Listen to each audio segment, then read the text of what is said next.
예전에 그 서울대학 의대에서 발표한 그 자료를 보니까 조선 시대 우리 조상들의 신장, 키에 대한 것이 나오는데요. 조선 시대 살던 남자들은 평균 키가 161.1cm로 추정한다 그렇게 해요. 161.1cm. 그리고 여자분들은 조선 시대 살던 여자분들은 평균 148.9cm로 그렇게 발표를 했습니다. 조선 시대에 비하면 오늘 저희들은 거인족들입니다. 굉장히 많이 자랐죠. 그래서 현재 한국인들의 키를 조사한 것을 제가 보니까 한국인 남자들은 평균이 174나 돼요. 13cm보다 훨씬 더 174. 여자분들도 162cm 평균이 그렇답니다. 굉장히 키가 큽니다. 그런데 같은 민족, 같은 혈통을 가지고 살아왔던 북한은 큰 차이가 안 납니다. 북한은 지금 보니까 그 조선시대와 한 3cm 정도밖에 안 나요.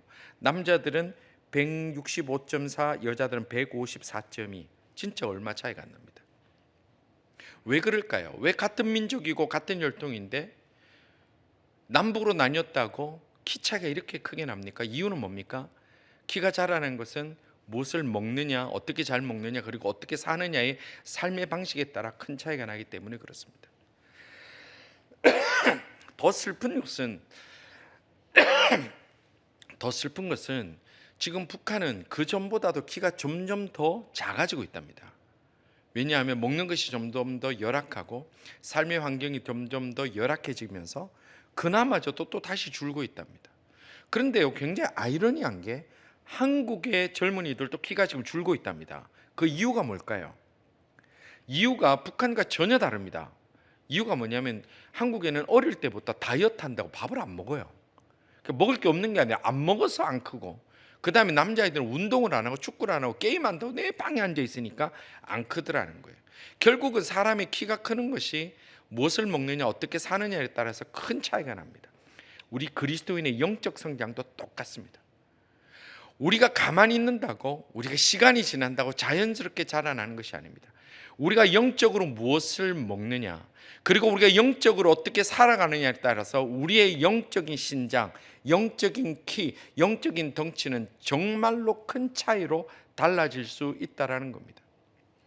오늘 본문인 베드로전서를 보면 이 사도 베드로를 통해서 하나님께서 박해 속에 있는 그리스도인들, 흩어져 사는 그리스도인들, 좀 더 구체적으로 얘기를 하면 지금 터키 북쪽에 흩어져 있는 여러 교회에 있는 성도들에게 이 편지를 쓰면서 뭐라고 얘기를 하냐면 영적 성장에 집중하라고 그렇게 얘기를 합니다. 그런데 우리가 이 베드로전서가 쓰여진 시기에 대해서 잘 살펴볼 필요가 있습니다. 베드로전서에 쓴 시기는 당시 네로 황제 때로 그렇게 봅니다. 로마 시대에 로마가 기독교를 공인하기 전까지 313년 그 기독교 공인 직전까지 10번의 대박해가 있었습니다. 작은 박해는 수도 없이 많았고요. 10번의 아주 국가적 차원에서 큰 박해가 있었는데 그 중에 가장 큰 박해가 있었을 때가 바로 이 네로 황제 때입니다. 그런데 이 지금 박해가 있은 이때에 그리스도인들은 내가 사느냐 죽느냐 하는 문제에 때문에 고민하고 있습니다. 내가 잡혀서 죽느냐, 내가 신앙을 그대로 유지할 수 있느냐 없느냐는 이런 절대적 기로에 있는 이들에게 왜 베드로는 힘과 용기를 주면서 그렇게 잘하고 있다라고 얘기를 하는 것이 아니라 왜 영적 성장을 얘기를 하고 있을까? 지금 성장을 얘기하기에는 너무 급박한 상황인데도 왜 영적 성장을 얘기를 하고 있을까? 우리가 베드로서를 통해서, 전서 후서를 통해서 우리가 다 같이 볼 수 있는 것은 베드로가 말하는 것은 이 땅에서 당하는 고난, 이 땅에서 당하는 어려운 일, 이 땅에서 당하는 그런 환난은 잠시였기 때문에 그렇다. 잠시라는 겁니다. 그러나 우리의 영적인 상태는 이 땅의 삶이 끝나면 영원한 것이기 때문에 그 영원한 것을 바라볼 수 있다면, 영원한 것에 확고한 믿음만 있다면 이 땅의 어려움은 충분히 이겨나갈 수 있기 때문에, 그래서 이 어려움의 상황, 죽고 사느냐는 문제, 이 상황에서도 이 베드로를 통해서 하나님께서는 우리에게 영적 성장을 얘기하고 계신다는 겁니다. 성도 여러분, 우리가 이 땅에서 만나는 어려움들 결코 만만한 것은 아닙니다. 지난 세월 동안 기억나는 그 가슴 아픈 일들, 억울한 일들, 답답한 일들 결코 만만한 것은 아닙니다. 그러나 성경이 우리에게 주시는 말씀의 핵심은 그것은 결코 영원할 수 없다라는 것입니다. 이 땅에서 영원한 것은 아무것도 없습니다. 반드시 모든 것 다 끝이 납니다. 그러나 우리의 영적 생활, 우리의 영혼은 영원히 꺼지지 않는 불로 하나님 나라까지 임하게 되고, 그 나라의 소망을 바라보는 자는 오늘 이 땅에 우리가 만나는 어려움들, 특별히 하나님을 믿는 그 믿음을 지키기 위하여, 선한 일을 하기 위하여, 하나님의 영광을 위하여 나가면서 당하는 그 모든 어려움들은 넉넉히 이길 수 있다고 성경은 말씀하고 있는 겁니다. 성도 여러분, 오늘 내가 만나는 어려움과 내가 만나는 환난이 나의 욕심으로 인한 것이면 그것은 욕심의 결과입니다. 그러나 하나님의 영광을 위하여서, 하나님의 말씀을 지키기 위해서, 하나님의 교회를 지키기 위해서, 하나님의 그 주신 사명을 감당하기 위해서 우리가 나가는 그 길에는 하나님께서 주시는 놀라운 은혜가 있고, 그 영혼을 바라봄으로 넉넉히 이길 수 있는 힘이 그곳에 있음을 믿고, 어떤 상황에서도 상황 때문에 넘어지고, 상황 때문에 매몰되고, 상황 때문에 울부짖는 일이 없는 하나님의 사람들 다 되시기를 주님의 이름으로 축원합니다. 그것이 우리에게 믿음이라는 것입니다. 그래서 이 베드로를 통하여서 하나님께서 우리에게 주시는 말씀은, 네로 박해의 그 어마어마한 환난 속에서도 박해를 얘기를 하지 않고, 그 현실을 얘기를 하지 않고 하나님 나라의 그 영적 성장을 지금 말씀하고 있는 겁니다. 영적 성장이라는 것은 무엇을 어떻게 해야 됩니까? 오늘 이 본문에 보니까 영적 성장을 하기 위해서는 무엇보다도 첫 번째 중요한 것은, 필요 없는 것은 먼저 버리는 것이 시작돼야 된다고 그렇게 말씀합니다. 1절 말씀입니다. 1절은 이렇게 말씀합니다. 그러므로 모든 악독과 모든 기만과 외식과 시기와 모든 비방하는 말을 버려라, 그렇게 말씀합니다. 이것이 영적 성장의 첫 번째 스텝이라는 거예요. 우리 학생들 공부 안 할 때 엄마 아버지가 뭐라고 얘기를 해요? 먼저 나쁜 친구들 버리라 그러죠. 나쁜 습관 버리라 그러죠. 나쁜 친구 그대로 만나고 나쁜 습관 그대로 가지면 절대로 공부 못합니다. 절대 새로운 거 담을 수 없습니다. 아무리 귀중한 음식이라도 그릇을 씻어내지 않는데 담으면 그 음식의 가치는 떨어집니다. 비워내는 것이 첫째라고 그랬어요. 그러면 무엇을 비워내야 될까요? 첫째는 악독을 비워내라고 그랬어요. 악독을 버리라고 그랬어요. 악독이 뭡니까? 이 악독이라는 것은 부당한 방법으로 자기 욕구를 성취하려고 하는 겁니다. 다른 사람이 해를 입든 말든 내가 얻고 싶은 거 얻는 것을 악독이라고 얘기를 합니다. 여러분들, 이 시대는 이것을 지혜라고 부르기도 합니다.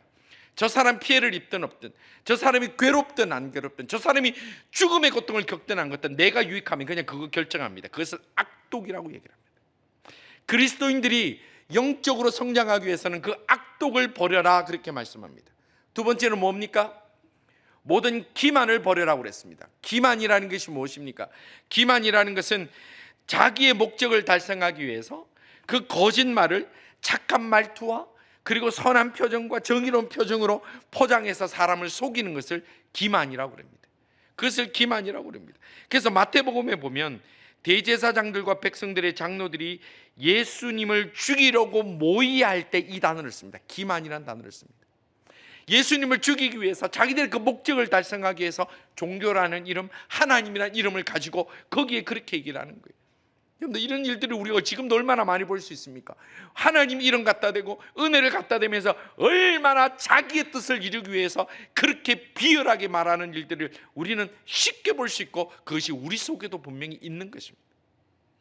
그 기만을 버려라 그럽니다. 그리고 외식이 뭡니까? 외식이라는 단어의 어원에 보면 마스크란 뜻이 있습니다. 외식이라는 건 뭐냐면, 배우들이 이 마스크를 쓰고 자기의 표정을 숨기고 자기의 뜻을 숨기고 다른 역할을 하는 것, 그것이 바로 외식인데, 성경에 보면 이 외식이라는 것에 대해서 예수님이 굉장히 강하게 질책하시는데, 바리새인과 서기관들을 향하여 예수님이 뭐라고 질책하시냐면 회칠한 무덤 같은 인간들이라고 했어요. 회칠한 무덤 같은 인간들. 회칠한 무덤이 뭡니까? 무덤이 있습니다. 그 안에, 무덤 안에 뭐가 있죠?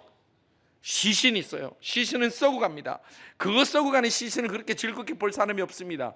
그 무덤 안에 시신이 있는데 그 바깥은 회칠이라는 것은 하얗고 깨끗하고 맑고 순전한 색을 칠한 것을 회칠한 무덤이라고 해요. 그게 바로 외식하는 것입니다. 우리 속에는 썩어가는 것들이 있고, 우리 속에는 악독한 것이 있고, 우리 속에는 아주 비난하는 것이 있고 못된 것이 있는데 회칠해 놓는 거예요. 저처럼 양복 입고 오면 왠지 점잖해 보이죠? 그렇게 안 보이십니까? 좀 그렇게 봐주세요. 예.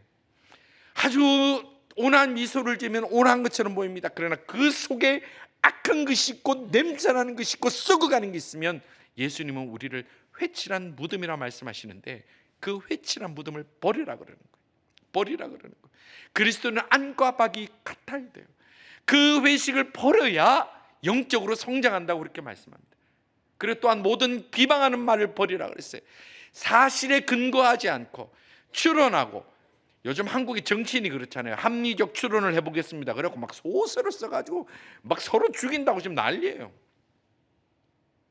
합리적 추론이라는 건 지 혼자 생각을 합리적 추론이라 그러는 거예요. 비방하는 말이라는 것은 전혀 근거가 없고 증거가 없는 상황에서 증명하지 못하는 것을 가지고 비난하고 사람을 공격하고 괴롭히는 것을, 이것을 바로 비방하는 말이라 그래요. 근데 이 비방하는 말에 대해서 어떻게 경고하냐면 초대 교회 내에서도 이런 일들이 많이 있었습니다. 야고보서 4장 11절을 보면 형제들아 피차 비방하지 말라 그렇게 했어요. 형제들아 피차 비방하지 말라. 초대교회예요. 초대교회에 지금 편지를 쓰면서 형제들아, 형제들은 누구예요? 다 그리스도인들 얘기하는 거 아닙니까?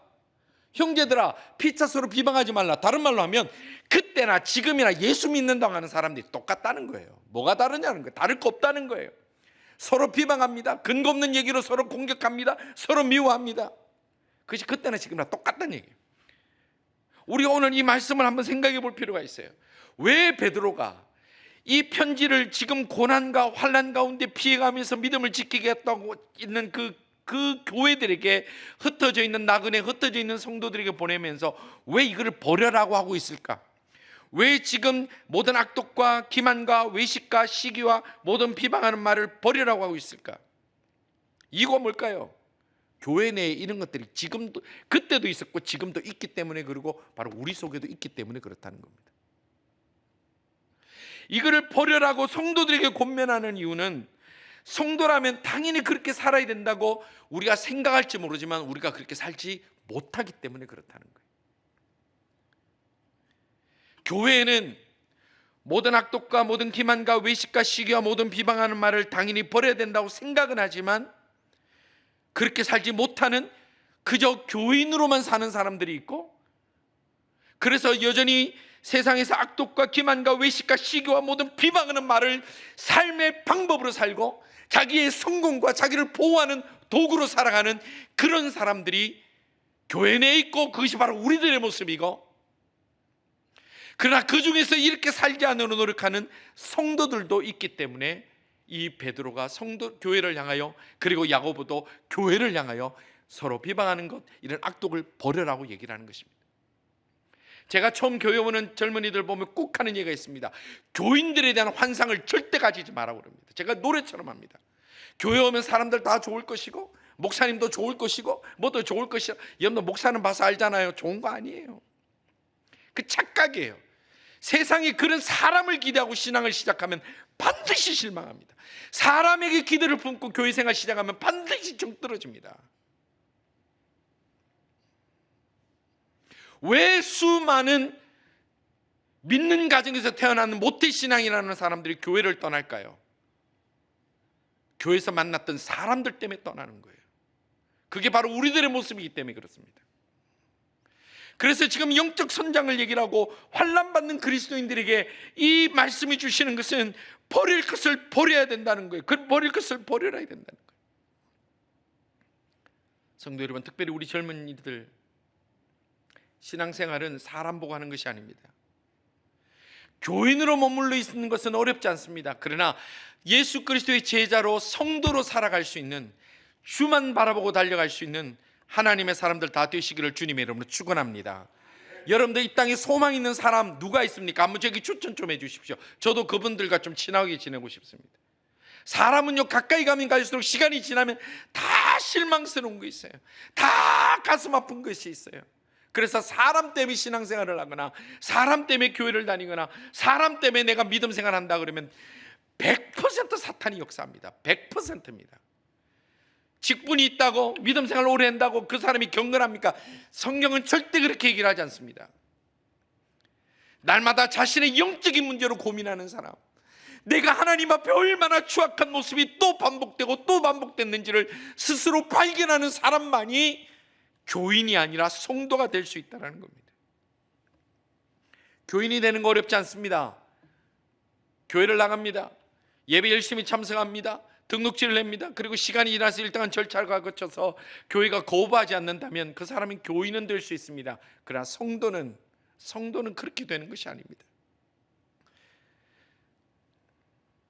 성도가 되는 것은 모든 악독과 기만과 외식과 시기와 비방하는 말을 버려야 성도가 되는 겁니다. 쉽지 않지만 사랑하는 우리 성도 여러분들, 우리 속에 있는 모든 악독과 기만과 외식과 시기와 모든 비방하는 말을 버릴 수 있는 그런 결단이 있는 우리 모든 성도들 되기를 주님의 이름으로 축원합니다. 자신 없습니까?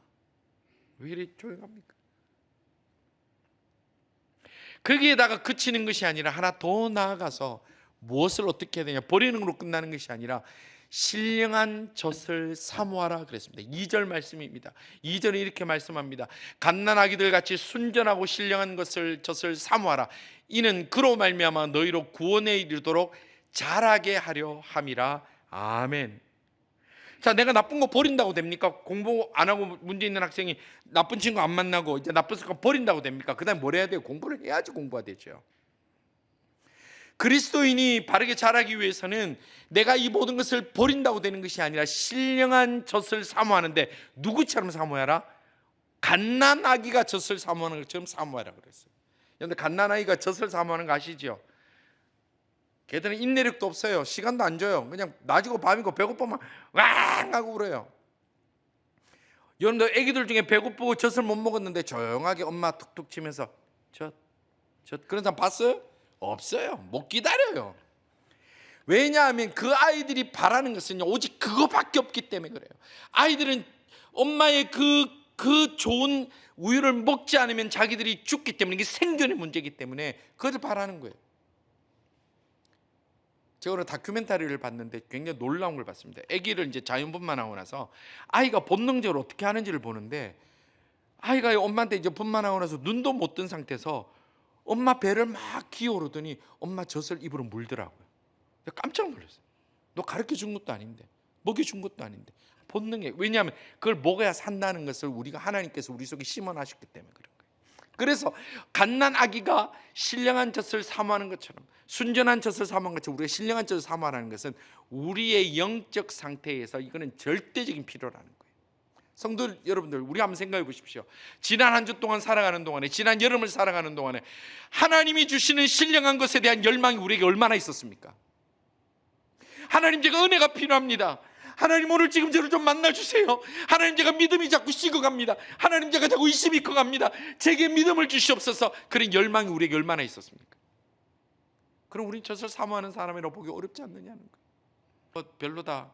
그래서 3개월 내내 아빠 손잡고 돼지국밥 먹으러 다니면 살기는 살겠지만 걔가 바로 자라겠습니까? 죽습니다. 우리가 비슷한 것을 찾아다니면 죽습니다. 그리스도인들이 영적인 것과 비슷한 것을 찾아가면 죽습니다. 우리는 주께서 주시는 신령한 젖을 사모해야 영적으로 성장할 수 있다는 겁니다.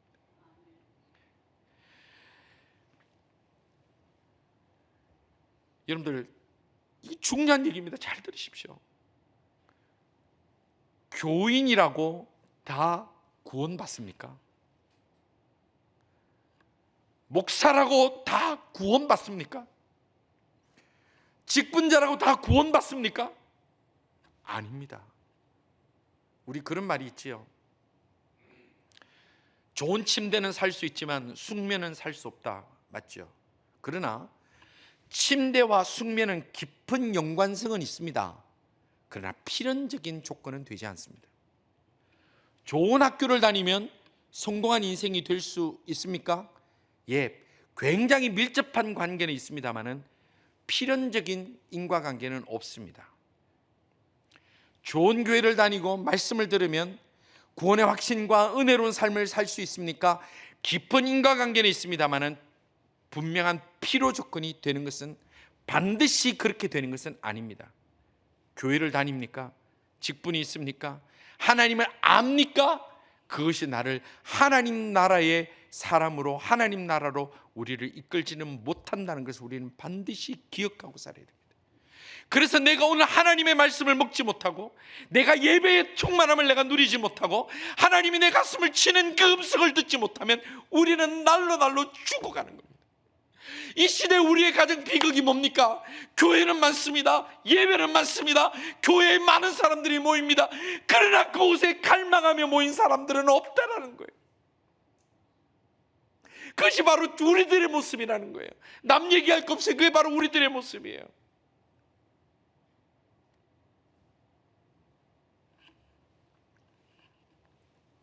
그럼 어떻게 됩니까? 어떻게 해야지 우리가 영적으로 자라납니까? 이유는 간단합니다. 본인이 결정해야 되는 거예요. 내가 결단해야 되는 거예요. 내가 결단하지 않으면 우리는 영적으로 날마다 말라 비틀어져 죽어가게 되는 거예요. 성도라는 것은 하나님만을 위해 살도록 특별히 구별하여 사명받은 사람들을 성도라고 합니다. 그러면 어떻게 교인이 아니라 성도로서 자라날 수 있을까요? 교회 오래 다니고 우리 가정이 기독교 집안이고 3대 4대 그거 아무 소용없습니다. 아무 소용없습니다.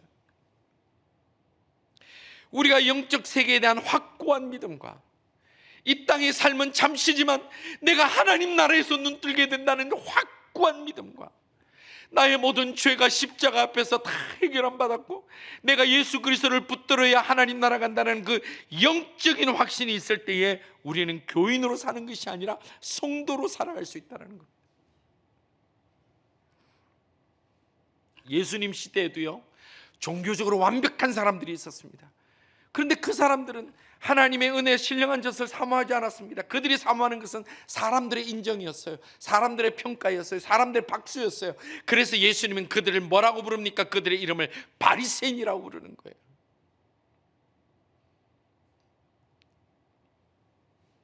오늘 우리가 예배를 드립니다. 하나님 앞에 나옵니다. 신앙생활합니다. 누구에게 보이기를 원합니까? 하나님, 오늘 내가 주님 앞에 이 자리에 나왔습니다. 주님 저를 봐주세요. 주님 저를 불쌍히 여겨주세요. 주님 저를 터칭해 주세요. 주여, 주님 나의 기도를 들어주세요 라는 간절함으로 있느냐, 아니면 사람들이 나를 인정해 주기를 원하느냐. 교인은 평생을 자기를 인정해 주는 교회를 찾아다닙니다. 재밌는 교회를 찾아다닙니다. 그리고 평생 만족이 없습니다. 왜냐하면 세상에 만족스러운 교회는 없습니다. 그러나 성도는 평생 하나님의 은혜를 찾아다닙니다. 말씀을 찾습니다. 그래서 언제나 불평불만하는 자가 아니라 언제나 하나님 앞에 부족한 자신을 채찍질하며 주님 앞에 자신을 성장시키려 노력하는 것이 성도라는 것입니다.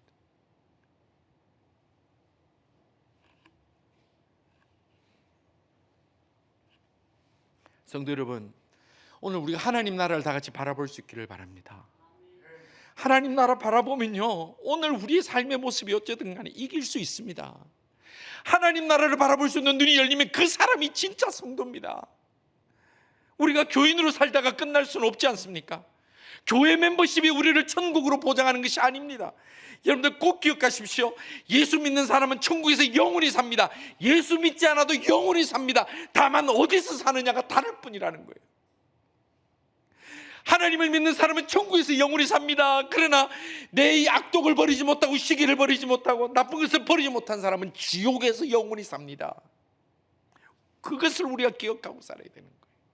그래서 두렵고 떨림으로 우리의 구원을 이루기 위하여 오늘 또 신령한 젖을 사모하고 주님 앞에 엎드릴 수 있는 그 믿음의 긴장감이 우리에게 있지 않으면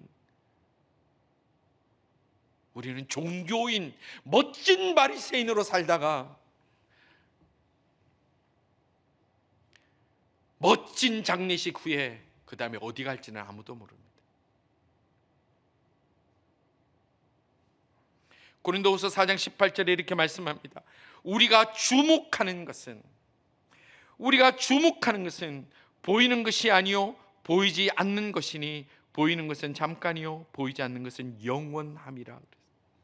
사도 바울이 얼마나 많은 고난을 당합니까? 심지어 교회 안에서도 얼마나 많은 핍박을 당했습니까? 성도라는 사람들이 사도 바울의 사도권을 부정합니다. 교인들이 사도 바울을 거부합니다. 그러는 가운데 사도 바울이 지치지 않고 끝까지 사역을 감당할 수 있었던 것은, 나와 우리 사역하는 동력자들이 주목하는 것은 보이는 이 현실이 아니라 보이지 않는 영원한 것을 바라보고 있기 때문에 나는 결코 이 현실에 나는 무너지지 않는다.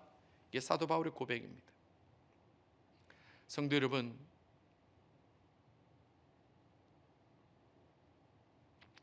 하나님 나라를 바라볼 수 있는 눈들이 우리 모두에게 열리기를 주님의 이름으로 축원합니다. 내가 아침에 눈을 떠도 하나님 나라를 먼저 바라볼 수 있고, 내가 어려움을 당하여 눈물이 흐를지라도 하나님 나라를 먼저 바라볼 수 있고, 내가 분석하고 내가 원인을 찾기 전에 하나님의 뜻을 먼저 찾을 수 있는 그런 영원을 바라보는 사람으로 살아갈 때에 이 땅에 그 어떤 일들을 만날지라도 그 영원한 나라, 영원한 그 은혜로 말미암아 넉넉하게 이겨나갈 수 있는 힘이 생길 줄 믿으시고, 우리가 하나님 나라 바라보며 살아가는 믿음의 사람들 다 되시기를 다시 한번 주님의 이름으로 축원합니다. 내년에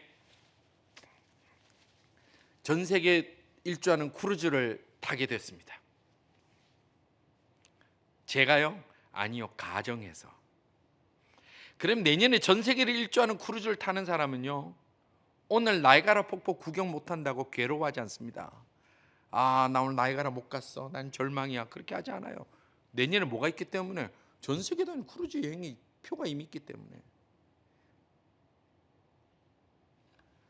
하나님 나라에서 다 눈 뜰 줄 믿으십니까? 여러분, 우리가 언제 주님 부르시더라도 하나님 나라에서 눈 뜰 줄 믿으시기를 바랍니다. 그러면 오늘 내게 일어나는 어떤 어려움과 답답한 일도요, 그것 때문에 매몰되지 않습니다. 제가 어제 새벽기도 때 그 비유를 썼는데요, 예전에 우리 한국 시대 어려울 때 다들 적금 붙잖아요. 적금. 엄마들 그 안 먹고 콩나물 까밖에 적금 붙잖아요. 그러면서 어렵고 힘들어도 엄마가 맨날 뭘 쳐다봐요. 밤에 이불 덮어놓고 적금 통장 펴놓고 혼자 실실실 웃고 답해. 적금 통장 보면 내가 이제 1년 뒤면 내가 얼마 받아. 그러면 이게 오늘 힘든 거 이길 수 있는 거예요. 그게 위로가 되는 거예요. 이게 하나님 나라예요. 하나님 나라.